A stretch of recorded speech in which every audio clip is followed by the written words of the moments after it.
Salut les gars, c'est Widium, on se retrouve pour une nouvelle vidéo. Une vidéo où tout simplement je vais vous parler de Rescue Ace. C'est un deck dans Yu-Gi-Oh! Qui selon moi est le meilleur deck actuellement, en tout cas de ce qu'on peut retrouver dans les tournois, YCS, etc. C'est ceux qui font les meilleurs tops. Et donc je voulais vous parler de Rescue Ace, comme j'avais fait pour Purely, vous parler des faiblesses du deck, comment battre le deck. Du coup voilà, je voulais vous parler de ces cartes là. Donc on va passer en revue à peu près toutes les cartes qui sont présentes dans cet encadré, tout simplement. Donc on va commencer par H. H, ça dépend vraiment de la situation, mais c'est très bien possible par exemple qu'il fasse Norm Lifter effet, il va chercher Emergency. Emergency effet, il se paye hydrant en cost lifter. Enfin, il envoie lifter au cimetière. Ensuite, effet hydrant. Potentiellement, tu peux H soit sur hydrant pour pas qu'il aille chercher turbulence, soit sur emergency, où là, du coup, il va pas pouvoir aller poser hydrant. Donc c'est assez spécial parce qu'en fait la hache dans certaines mains ça peut l'instant tuer et dans d'autres ça va pas du tout le bloquer. Des fois il va y avoir des mains où il va avoir à la fois Diabel Star et à la fois la possibilité de partir avec Hydrant, donc c'est assez compliqué. Mais la plupart du temps quand même hache reste assez volatile et du coup elle peut vraiment surprendre. Moi qui joue Secoras, je sais que c'est une entrap où genre si tu l'as en plus d'une autre parmi celles-là, c'est terrible. Donc voilà.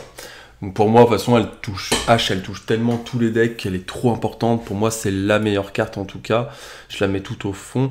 Pour moi, c'est la meilleure carte à utiliser pour Secoras aussi.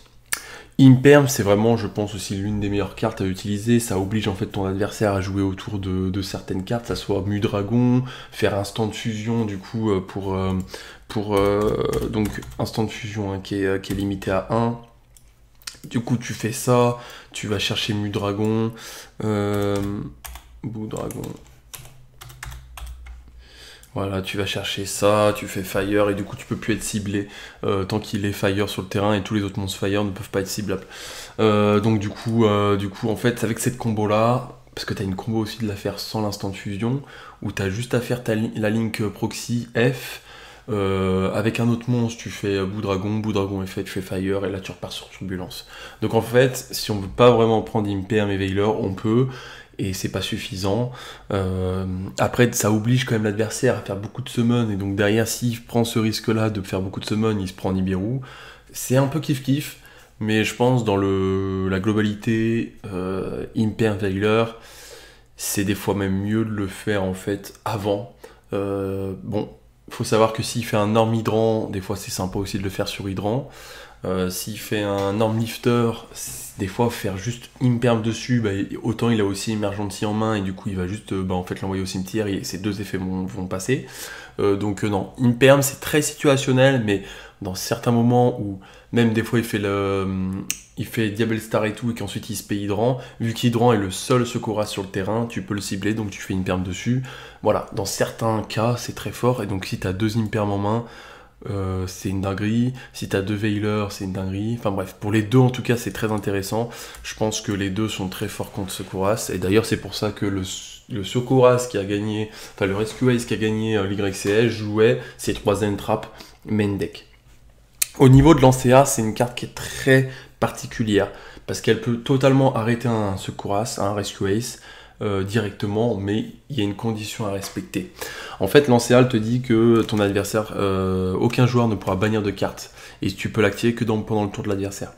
Donc en fait, ce que tu fais, c'est que tu attends qu'il fasse Emergency, qu'il se paie un hydrant avec, et ensuite t'actives l'Ancéa. Parce qu'en fait, si tu t'actives l'Ancéa au début de son tour, il va faire Norm Lifter, il va chercher Emergency, et Emergency est fait, il va spé Turbulence, et donc du coup, il pourra quand même 7-4. La force de l'Ancea, c'est d'attendre qu'Emergency soit passé, qu'il ait fait un hydrant, qu'il ait tuto Turbulence, et là t'actives l'Ancea, comme ça il pourra pas bannir du cimetière, il pourra pas spé Turbulence, et là t'as gagné. Donc en fait, elle te donne une free win. Après, je pense qu'elle est pas jouée aussi parce qu'en fait elle est nulle. Contre tous les autres decks, elle est pas dingue. Ça évite juste de se prendre des pots de la prospérité, ça évite juste... en fait, c'est pas fou. Mais d'un côté, en fait, franchement, ça peut être vraiment une tech card si vraiment dans le tournoi spécifiquement il y a beaucoup de Sekoras, de Rescue Ace. Et ben franchement, je pense que ça peut être une carte de side parce que à la fois que ça soit pour ton go first ou ton go second. Admettons t'es en go first, t'as fait ton board, t'as lancé en main, tu l'actives, il pourra ni faire pro de la prospérité, ni faire evenly, il pourra en fait même pas te faire par exemple un Fenrir ou quoi, bah, comme ça, et donc du coup en fait t'as plus ce risque là de prendre à force égale. Donc en fait je pense que ça peut vraiment être une tech card qui va pop potentiellement si Rescue Ace est très présent. Donc je la mets quand même ici parce que voilà, elle reste quand même très forte, elle peut vraiment, je pense que c'est l'une des cartes qui, parmi tout ça, peut totalement arrêter, que ça soit sur le go first d'un Rescue Ace, je parle, hein, ça peut totalement l'arrêter et il peut très bien pass turn très rapidement. Alors Droll, pour moi je l'ai mis main deck parce que je trouve cette carte trop intéressante dans le format actuel, elle touche tous les decks, que ce soit Purely, Manadium, Tearlament, d'ailleurs Rescue Ace, enfin voilà, pour moi ça touche tous les decks, donc en fait je me voyais mal ne pas l'expliquer. Oui, ça ne tue pas Rescue Ace, ça j'en suis bien d'accord, dans la plupart de tes mains, si tu fais Normlifter et que tu vas chercher Emergency, et ben en fait même si tu fais Droll tu pourras toujours spé Turbulence, donc après derrière en fait si t'as Droll, Imperm c'est free win, mais par contre si t'as juste Droll ça va être très dur de juste le limiter et qu'il ne fasse pas cette 7-4, donc c'est une très bonne carte mais ça dépend de ses mains et ça dépend de ce que tu as autour de Droll. Donc Droll je la mets quand même avant Lancea, parce que Lancea c'est vraiment une carte de side alors que Droll je trouve que dans le format elle est très forte. Nibiru, pour le coup, je trouve que c'est vraiment une très bonne carte, mais qui va pas l'empêcher de 7-4. Nibiru, c'est ce qui va vraiment l'embêter, c'est plus en fin de loop. Admettons, s'il part sur son côté Cyburst pour ensuite mettre une fusion dans son cimetière, vous savez la fusion de laquelle je parle, hein, celle qui négate magie piège, vous faites Nibiru avant. Sinon, ce que vous faites, si c'est une combo avec Baron, etc., la plupart du temps, Baron, il n'arrivera pas à la faire avant la 5ème summon. C'est très dur quand même pour un Rescue Ace de faire Baron avant, et donc du coup tu le fais Nibiru une fois qu'il a 5 summon et que derrière en fait il va rien pouvoir vraiment trop mettre sur son terrain, il va être obligé d'utiliser une magie qui cible du cimetière et qui spé, donc il aura déjà perdu une magie, il va respé Hydrant, ok, mais du coup si tu gères derrière encore son Hydrant, je sais pas comment, voilà, admettons que vous avez Raigeki ou j'en sais rien, non, parce que je crois que Hydrant est destructible par effet de carte. Enfin bref. En fait, Nibiru, c'est ce qui te permet, en tout cas, de. Parce que les pièges, en gros, dans Rescue Ace, elles précisent qu'il faut contrôler un Sekoras. Donc avec Nibiru, en fait, tu peux potentiellement clear son board de monstres pour pas prendre des dingueries. Et derrière, ça peut quand même l'embêter un minimum. Mais je pense qu'elle est quand même un peu meilleure que Lancea, parce que dans le format, elle est très forte, ça soit sur tous les decks. En fait, c'est vraiment ça, c'est que je trouve que les end-traps sont fortes, mais à la fois nulles qu'en Rescue Ace, parce que Rescue Ace, c'est des magies qui quand même vont pouvoir respect du cimetière un monstre hydrant, par exemple, et du coup, ces pièges seront quand même toujours vivantes. Donc Nibiru est fort et pas fort à la fois, donc en fait, c'est un peu mitigé, mais vu que c'est des cartes qui sont fortes contre tous les autres decks, c'est pas mauvais non plus. Absorption de compétences, par contre, pour le coup, je pense que c'est une carte qui tue réellement le deck. Tu peux pas faire les effets d'hydrant, tu peux pas faire les effets de lifter, tu peux pas faire les effets de turbulence, bah tu vas rien pouvoir set.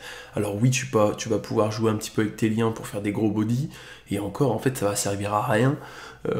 Donc oui, ok, turbulence a un gros level d'attaque, mais enfin voilà, absorption de compétences en tout cas est très terrible pour le deck, et tu meurs assez souvent dessus.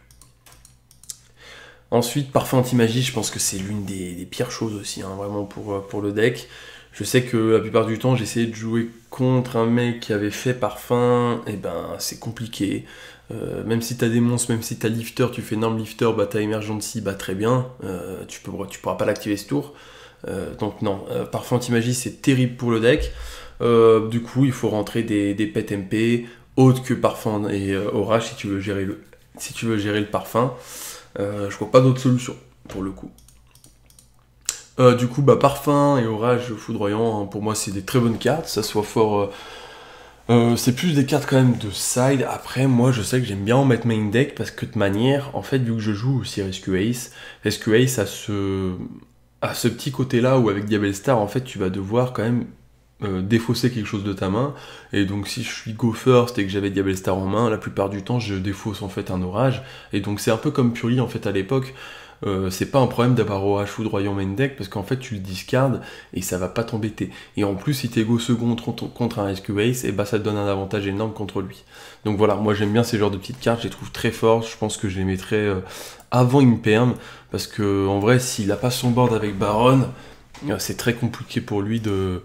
Bah parfum en meilleur qu'Orage, et Orage peut-être moins bon, parce qu'en fait, même s'il a un board Baron, si tu gardes ton parfum en dernier recours et qu'il a déjà claqué son effet de Baron, bah t'es bien.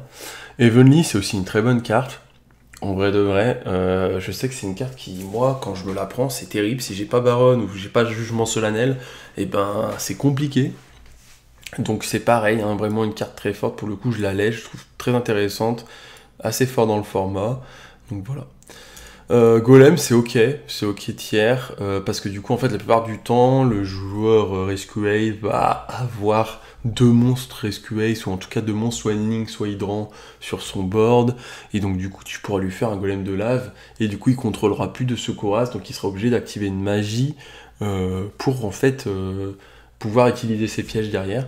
Il y a ça, ou sinon, il y a aussi, en fait, Super Poly qui tue un petit peu le deck, parce qu'en fait s'il a deux fire sur le terrain, t'as juste à faire Super Poly, tu fais Super Poly, fais Bout Dragon, admettons que ça soit des types différents, tu fais Bout Dragon, effet, fire, et toi tu repars. Donc pour le match miroir c'est aussi très fort, vraiment Super Poly c'est aussi très ok, hein. C'est très ok, donc voilà.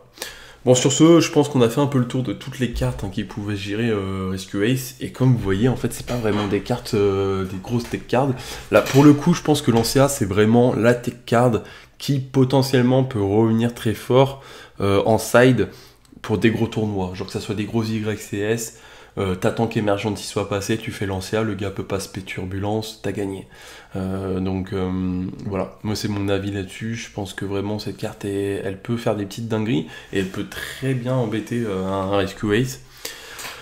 Mais voilà, après comme je vous ai dit, hein, c'est vraiment pas des... Enfin, moi je sais que j'ai joué beaucoup de parties, et sur ce que je meurs la plupart du temps, c'est pas sur un board établi et je me prends parfum, c'est plus parce que je me suis pris H, parce que je me suis pris une perm, parce que j'ai pas joué avec Bout Dragon. Enfin voilà, c'est la plupart du temps, si je perds, c'est plus à cause d'une perm ou d'une droll, parce que bah en fait droll des fois c'est bien, mais admettons t'as fait renfort de l'armée, que t'es allé chercher Lifter et qui t'a fait droll, et que t'as en fait que ça pour partir, parce que des fois tu peux très bien brick avec tes pièges, et ben voilà, là c'est un peu compliqué. Là je vous avouerai que des fois en fait le droll peut vraiment nous faire mal, et je trouve droll tellement fort dans le format que pour moi c'est main deck obligé. Bon, j'espère que cette vidéo vous aura plu, ce sera une petite vidéo où je présente juste en fait les faiblesses du deck. Ça dépend des mains bien évidemment, mais en soi c'est juste à nous de pas grid, et si tu grid pas tu peux très bien faire ta link, faire Bout Dragon, et ensuite protéger ton board en fait. Donc ça arrive très très facilement. Enfin bref, j'espère que cette vidéo vous aura plu, ça faisait un moment que j'avais pas fait de vidéo, ça me fait plaisir aussi de revenir un petit peu avec sur de la méta. Et de toute façon je reviendrai aussi de temps en temps comme ça pour vous présenter un petit peu les faiblesses d'un deck ou quoi, j'aime bien un peu enfin prendre le temps de parler un peu des faiblesses. Bien évidemment j'ai sûrement oublié des cartes, j'ai parlé des cartes en tout cas que je revoyais le plus souvent, mais évidemment qu'il y avait peut-être sûrement d'autres end-traps qui étaient très fortes, ça je le conçois. Mais voilà, en tout cas, ce que je vous ai montré, je pense que c'est des cartes qui vont revenir, qu'on va voir. Même des cyclones cosmiques, en soi, c'est pas mauvais, mais je trouve qu'en fait, péter un board avec des plumeaux, c'est bien plus intéressant qu'un cyclone cosmique, mais c'est perso après, donc voilà. Bon, sur ce, les gars, on se dit à très vite. Dites-moi dans les commentaires ce que vous pensez du deck, est-ce que vous allez jouer dans ce format qui est quand même assez particulier. Puis sur ce, les gars, peace.